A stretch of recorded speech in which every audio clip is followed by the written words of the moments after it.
essays about the father-son bond in his Kansas-based American clan.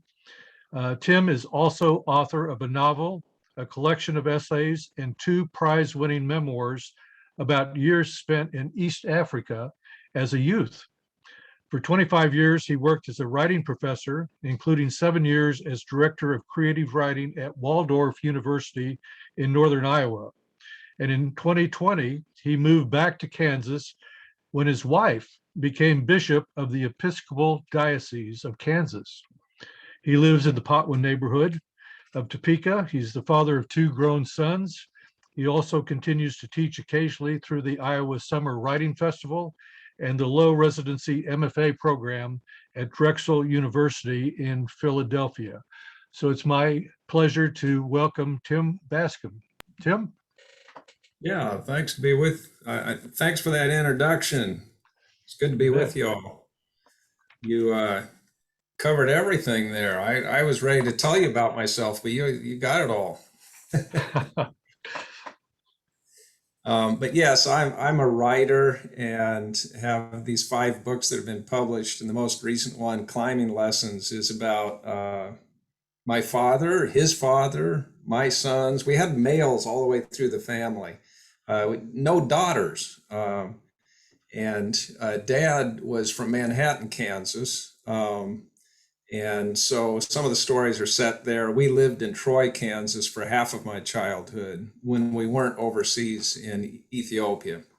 Dad was a doctor and took us overseas as a missionary, actually. So we were in Ethiopia, Kenya, and Sudan. And 2 of the memoirs are about those early experiences as a child and then as a teen during the Marxist revolution in Ethiopia. And I could get into that more, but the main thing is to talk to you a bit about the festival. I've been directing the Kansas Book Festival just for 1 year. I moved here from northern Iowa when Kathleen became bishop of the Episcopal Diocese. Actually, it took 1.5 years to get here because I kept looking for academic positions. And as some of you may know, finding one in your own specialty is not an easy thing. There just wasn't anything. So I was very thankful when it worked out to instead work with the Kansas Book Festival. This is the 10th anniversary now, and the festival I was explaining earlier, just a little bit to Vince, began in Wichita for a couple of years, and then it kind of went defunct for a while. And then Mary Brownback thought, could it be revived and brought to Topeka? So 10 years ago, she launched it here. At first, it was over at the Kansas History Museum, and then it was shifted to the state capitol. And I'm wondering, have some of you been to it? Like, if you have, could you wave? Just a couple, maybe? Yeah. So it happens annually, and it's just a 1-day deal, though we're expanding it a bit. And we're excited because it's going to be at Washburn University this year on September 18th. That's a Saturday in just a week. And we're collaborating with Washburn, particularly their library, the Maybe Library. And they've gotten enthused about what we're doing and have said, let's put together some of our programming. So we have a couple special events before the festival. One of them is a talk on Wednesday next week. And you could watch it anytime because it had to go online. It was going to draw too big a crowd. All of the freshmen read the same book, and they didn't want to put everybody into one room. So that one has gone virtual. It's by Nancy Bristow, who wrote about the 1918 flu epidemic in a book called American Epidemic, and might be interesting related to COVID to watch that. And every year, Washburn gives a prize called the Hefner Heights Kansas Book Award. And this year it's going to a young woman named Rebecca Tausig, who won for a book called Sitting Pretty. It's about being raised in a wheelchair. She had to live with that disability all of her growing up years and to today. She's now a teacher in Kansas City. and she's a really fun person to hear. She'll talk on Friday next week, and that'll be at 4 o'clock at Washburn in the Mabee Library. If you wanted to come, you'd be welcome. Those are pre-festival events. So I'm looking here at my notes. We basically, began with this mandate that we wanted to encourage lifelong reading, and particularly to encourage youth, so that they were, through reading, staying up with where they ought to be in their learning as well. I think we're holding to that pretty well. One of the things we do that a lot of people don't realize is we actually give grants to libraries across the state, and many of them are school libraries. And it's not a large sum, it's only 10,000, but it's been, really helpful at some of these school libraries and sometimes at public libraries that otherwise are really struggling for resources.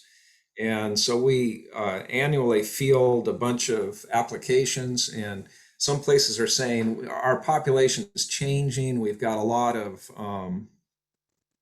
people who are coming from other ethnic backgrounds, and so we'd like to have bilingual books that would help kids as they transition into English. We have other schools where they say, look, we're pulling books off the shelf that are so tattered they're having to staple them together. We need new books. Some of them are ones that will be very outdated, so like Len Dawson's still the quarterback of the Chiefs, which has changed. I don't know if you've noticed. So that kind of thing. We're trying to help them improve their collections, and sometimes helping with technology in a limited way. If some of you are excited about helping, particularly with that, get back to me on donations, because we would love to have help with that. But the festival itself is this mainly one-day event. We've got 50 authors who are coming. They're excited. Yes, it's been difficult due to COVID, right down to the wire, but we are going through with it.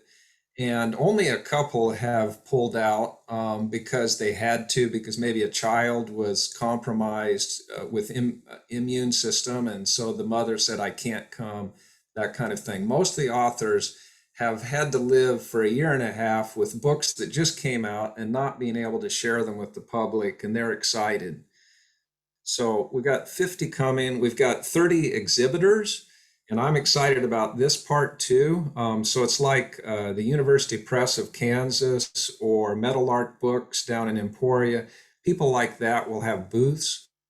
And we have nonprofits coming as well, and one of the ones I'm excited about especially is Ethiopia Reads, for obvious reasons, because I spent half my childhood in Ethiopia. But the woman who started this has been developing libraries for children in Ethiopia, and they have about 40 of them now that are small libraries across that country.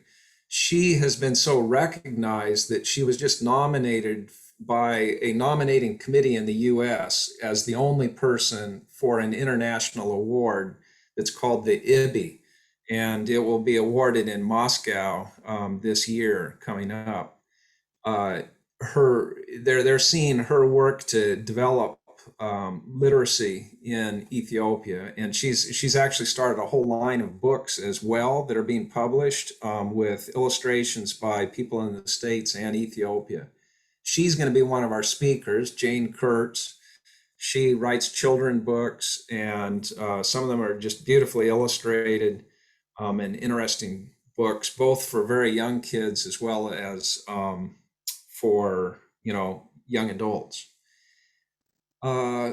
So we've got those exhibitors, and then we have 7 performers. Every hour of that day from 9 to 4 p.m. we'll have people performing on a stage just south of the Memorial Union. It's kind of like a sunken amphitheater. Maybe some of you have seen that.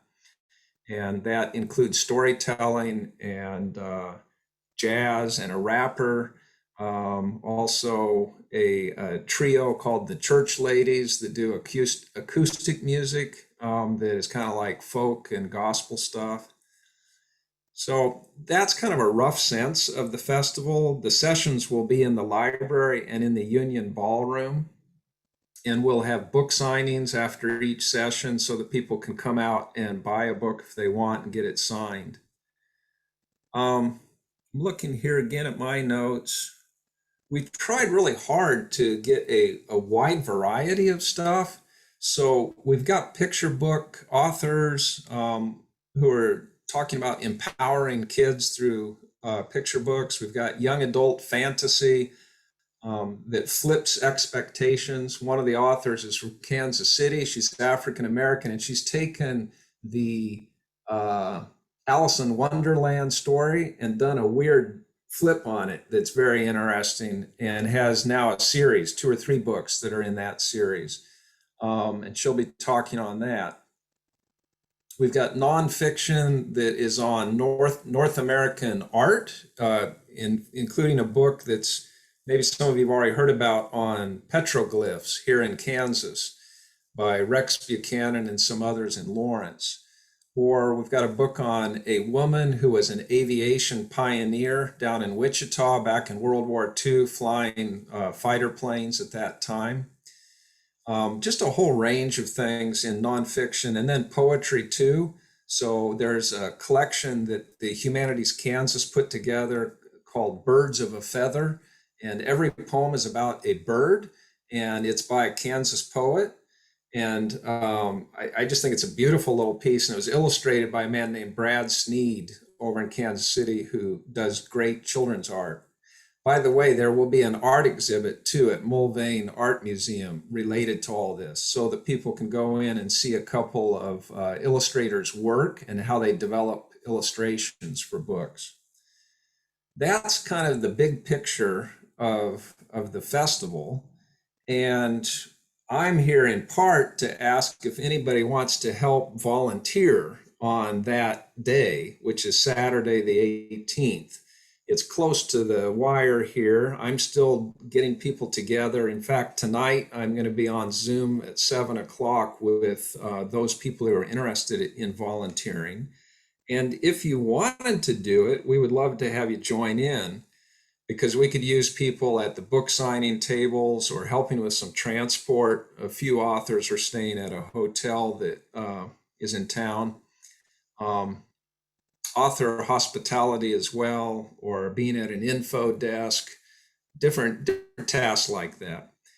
So I think maybe I should pull up there and let people ask questions if you want, but I would be particularly interested if you wanted to volunteer. You might, in the chat, go ahead and put your name up there along with email and phone number if you're willing. The only other thing I can think of here is that I thought I would share with you the program. This is the poster, and you may have seen it already around town. I hope so. We're trying to get it out there. So here's the poster for the Kansas Book Festival. And here are some of the authors, the schedule itself. So every hour there'll be 4 different presentations. And if you look at the main festival presentations here at 9 a.m., there is a presentation of the Kansas notable books. Maybe you know about these. Each year we try to feature them. They are selected by our state library. And Eric Norris, the librarian, will be there along with the husband of our current governor, Dr. Ted Dottie, and he'll be giving the awards out. Rebecca Tossig will also be speaking at that time in the Union Ballroom. And here's this one on girl power in children's fiction. Here's another one on African American experience in poetry and drama. So that gives you kind of a sense of how each hour is laid out.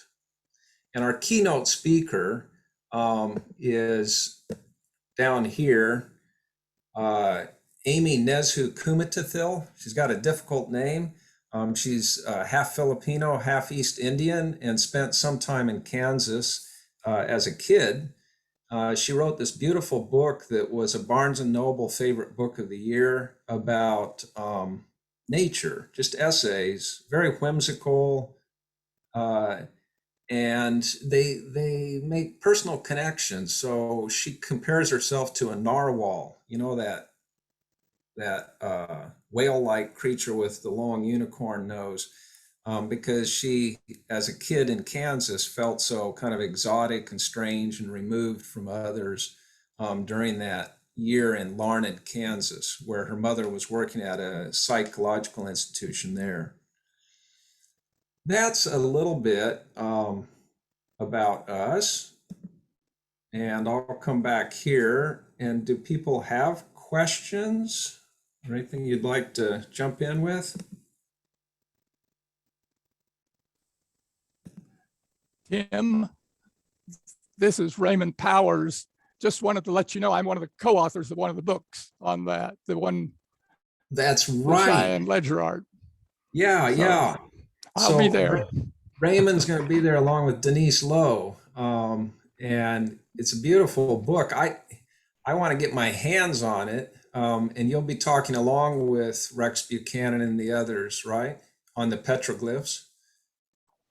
What can you Denise will be talking with it's Denise and Rex will be talking about their books and about our book and that. So Denise is our voice at the table that day. Will you be able to be there though?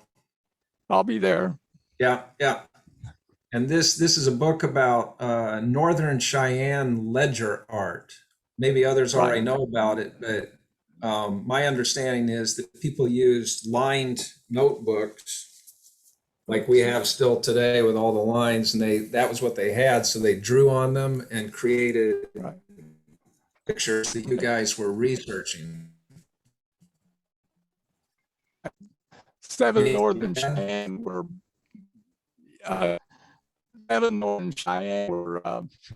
brought to Kansas to be tried, and they were in the Ford County Jail in Dodge City, and people gave them these little notebooks about that size, and they produced 4 of those notebooks with their ledger drawings in them. And this is that story of that of their incarceration and also of the ledger books. The focus is on the ledger books. Wow, that's cool. Anybody else have a question or a comment you want to jump in with? I see that Bob Davis, former voice of the Kansas Jayhawks, is one of the authors. And I've read that book, found it to be very interesting if you're a KU fan and followed his career. But I see that Ralph Hipp from WIBW is going to MC that. So that would be one that I'd be very interested in attending. Yeah, like I said, we tried to make this as diverse as possible and get a whole range of things. We were excited that he was able to come and talk about sports. And the fellow with him, Andrew Millward, is a really great writer and has a book. I think the title is just Jayhawker, but it's about his own kind of obsession with Jayhawk basketball and growing up in that area around Lawrence. Yeah. And I do recall that Steve Fisiak, who is the broadcaster of the Royals baseball and former WIBW sportscaster, was an author that was featured, I believe, last year or the year before. So he's done quite well. Right. Mm-hmm. Yeah. In fact, we talked to him a little bit about coming back, but it didn't work out this time. I'm interested in your life in Ethiopia. If you could share a little bit about that. Sure. We went over originally when I was only 3 years old, and the first memoir that was published by Houghton Mifflin is called Chameleon Days, and it's about those early years. I called it Chameleon Days because I said being a two-culture kid was a little bit like being a chameleon where you have to adjust to the other environment. But I was intrigued by their eyes. I don't know if you've ever looked at a chameleon, but they have them on each side. So it's like they're seeing 2 hemispheres, and the eyes work independently. And I also talk about how the chameleon looks drunk all the time. It's just very slow, jerky movements. And I felt a little bit like I was looking at two hemispheres all the time and having to adjust as a young child. One of the hardest things was being sent off to boarding school in second grade as a 7-year-old. And the book has a lot to do with kind of the disruption of the family during those years. Um, then we came back to the States. We lived in Troy, Kansas for 6 years, and I was a sophomore in high school when we went back to Ethiopia, and the Emperor Selassie had been overthrown at that point. I had met him as a child, as a very little child. I had actually had a smile from the emperor, and it's in the book, Chameleon Days.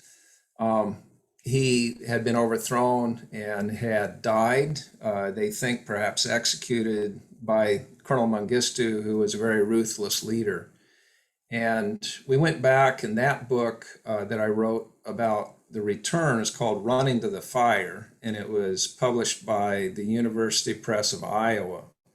And it's looking at the clash between my parents' evangelical Christianity and Marxism, but also trying to understand the history of the country where there was Orthodox Christianity going back all the way to, they think, the 4th or 5th century AD.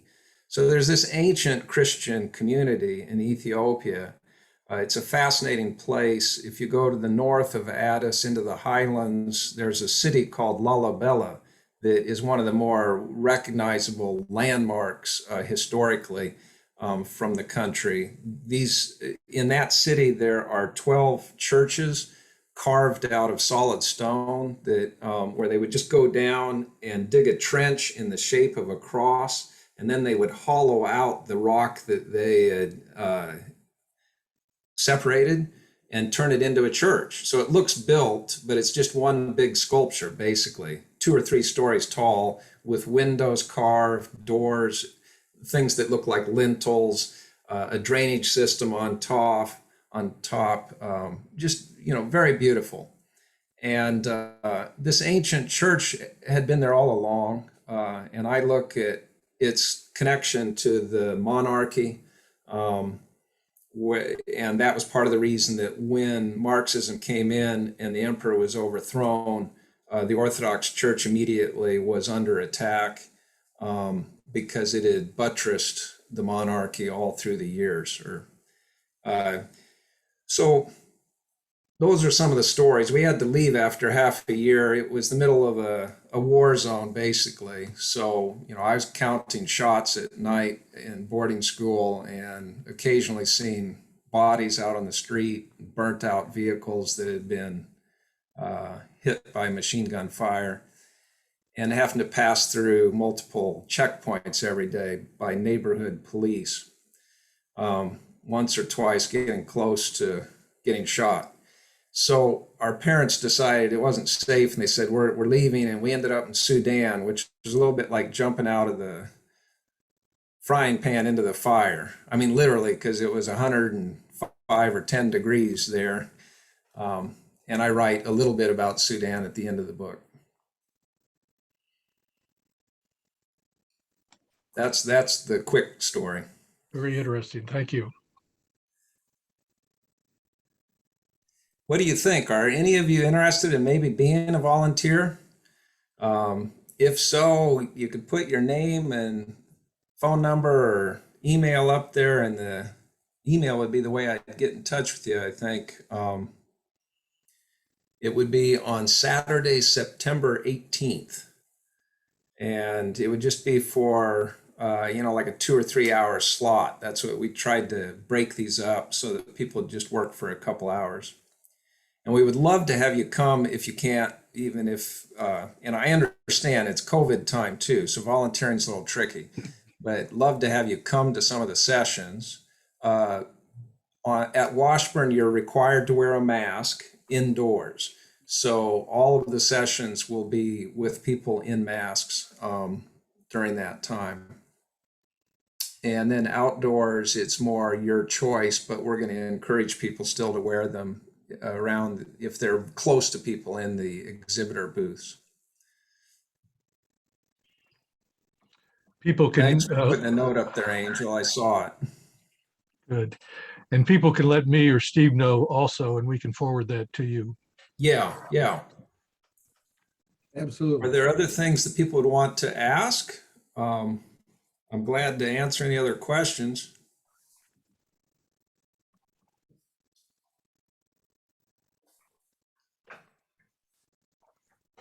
Tim, it looks like we're satisfied. Okay. Thank you very I- much. Yeah, thanks for letting me come join you. I enjoyed getting to talk. And I'm seeing my neighbor next door. Scott, good to see you.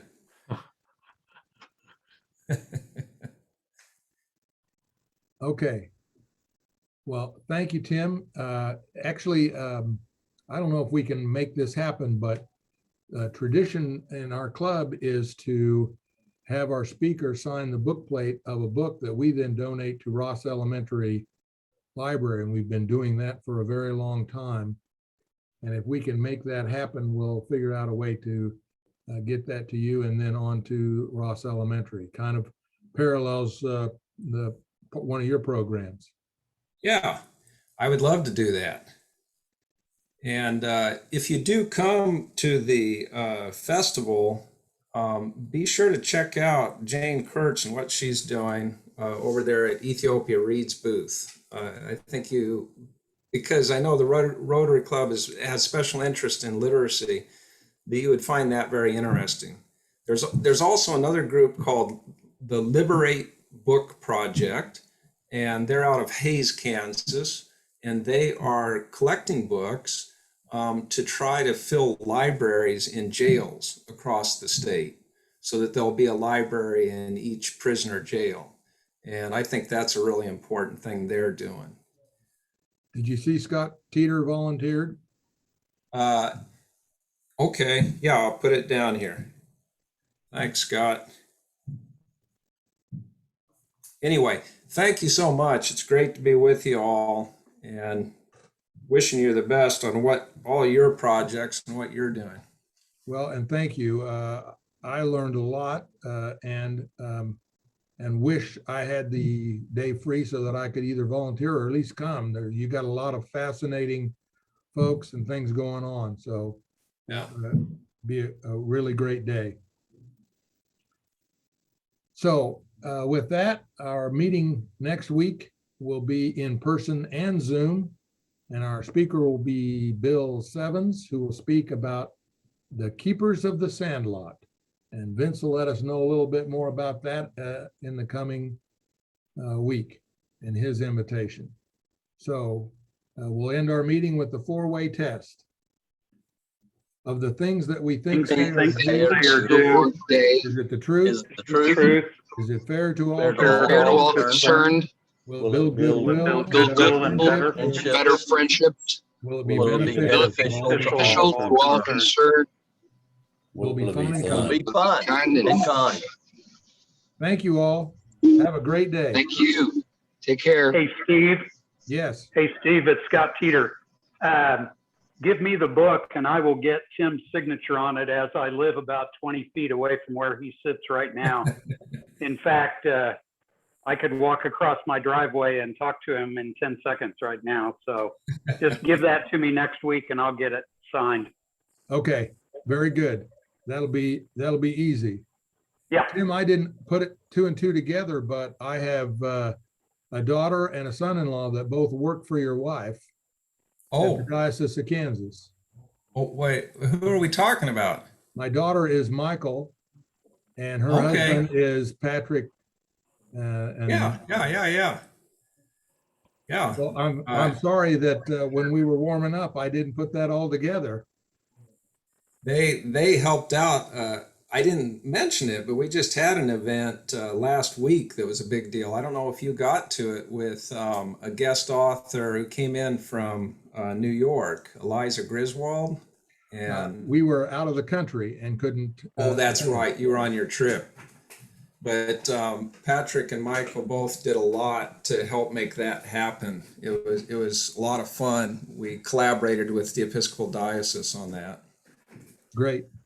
Yeah. I heard a lot of really positive feedback about that talk, Tim. That was very well received by everybody that saw it. I was sorry not to be there, but Yeah, well, I got good feedback too. It was a little off topic actually, but we kind of excused that because she'd been trying to help Afghan refugees out of Afghanistan for a week, hardly Right. sleep. She hadn't slept for a week, and she just told us kind of in a heartfelt way about what was happening on the ground there with these women, particularly that she had Yeah. worked with. Yeah. All right, Well- we'll get that book to you. And we thank you for being our guest speaker today. Yeah, thank you. You all take care. All right, thank you. Yeah.